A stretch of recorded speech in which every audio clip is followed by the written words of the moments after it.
One taken, the other left behind. Matthew chapter 24, verse 37 to 39. But as the days of Noah were, so shall also the coming of the Son of Man be. For as in the days that were before the flood, they were eating and drinking, marrying and giving in marriage, until the day that Noah entered into the ark, and knew not until the flood came and took them all away. So shall also the coming of the Son of Man be. Before the flood, we find that those who were taken away were the wicked.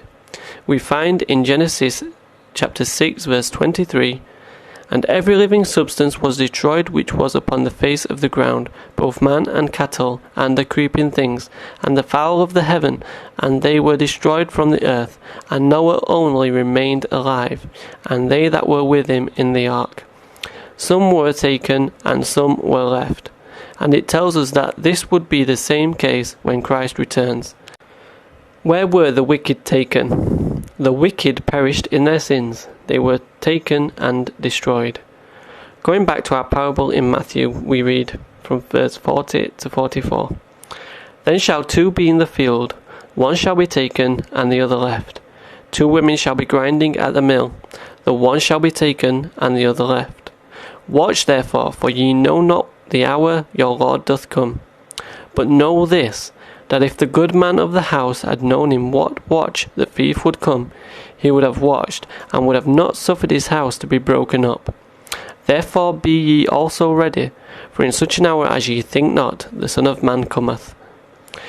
Here Christ is trying to tell us that his coming will be a surprise for those who aren't paying attention. Those who are eating and drinking, marrying and giving in marriage. Elsewhere in Scripture it pictures these people as sleeping in regards to the truth. Verses 40 to 44 are making relation between the taken and those who were not watchful. Please go back over this whole parable again if you do not catch this. Christ will return and destroy those who were not ready for his coming, just as the wicked were taken, destroyed because they did not enter the ark. We find this prophesied in the Scriptures.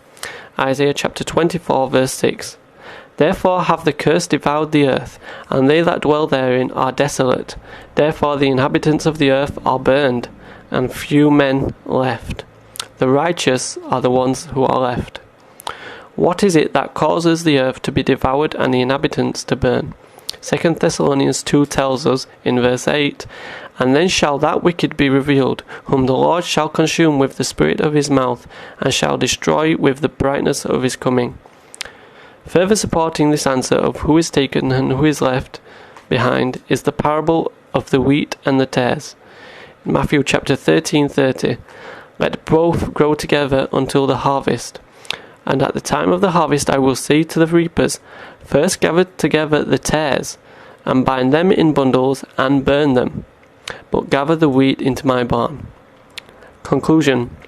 As Christ returns to the earth, those wicked who are still alive after the 7 last plagues will be consumed by the brightness of his coming. This happens right before the righteous are taken up into heaven moments later, as all the earth becomes desolate. All the wicked perish, taken, and few are left alive.